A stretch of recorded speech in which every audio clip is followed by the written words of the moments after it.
Recognise Palestine.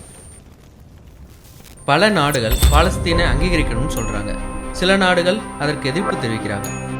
பாலஸ்தீனை அங்கீகரிக்கிறது அப்படின்னா என்ன, அதை பற்றி தான் நம்ம இந்த வீடியோவில் பார்க்க போகிறோம்.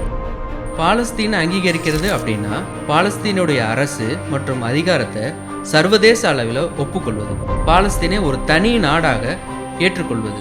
எல்லா நாடுகளும் பாலஸ்தீனை அங்கீகரிக்கும் போது அது சர்வதேச சட்டப்படி உரிமைகளை பெறுது.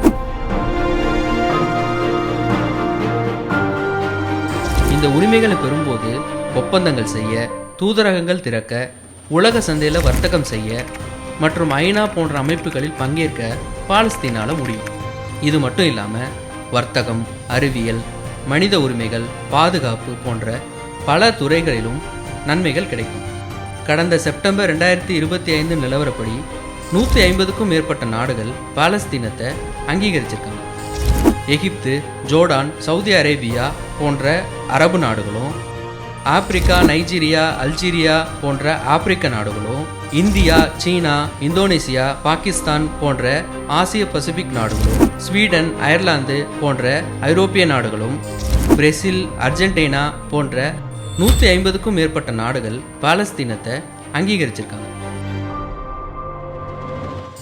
பாலஸ்தீனை ஒரு தனி நாடாக அங்கீகரிக்கணும் அப்படின்னா எல்லா 193 நாடுகளும் ஒப்புக்கொள்ளணும் அப்படிங்கிற அவசியம் இல்லை. ஒரு நாட்டுக்குன்னு சில அடிப்படை தகுதிகள் இருக்கணும்.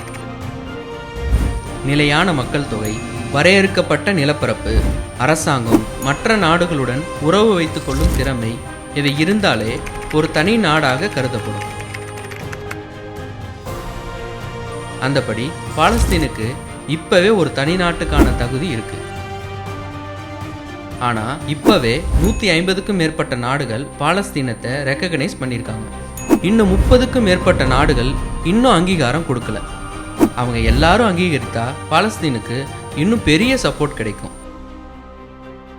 ஆனா அது மட்டும்தான் கண்டிஷன் இல்லை. மெயின் இஷ்யூ இதுல என்னன்னா, பாலஸ்தீன் யூஎன்ல மெம்பராக செக்யூரிட்டி கவுன்சிலோட அப்ரூவல் தேவை. ஆனால் யூஎஸ் அங்கே வீட்டோவை யூஸ் பண்ணி பிளாக் பண்ணுறதால பாலஸ்தீனை தனி நாடாக அங்கீகரிக்க முடியலை. Designed to draw a veto that extends Hamas terrorists and those who fund them and support them and gives them a lifeline. சுருக்கமாக சொல்லணும்னா பாலஸ்தீனுக்கு இப்போவே ஒரு நாட்டின் தகுதி இருக்கு. ஆனால் ஃபுல் யூஎன் மெம்பர்ஷிப் கிடைச்சாதான் அது உலகளாவிய அளவில் முழுமையான ரெகக்னேஷன் பெறும். முழு உலகமும் ஒரே மாதிரி அஃபிஷியலாக தனி நாடாக பாலஸ்தீனை ஏற்றுக்கொள்ளும்.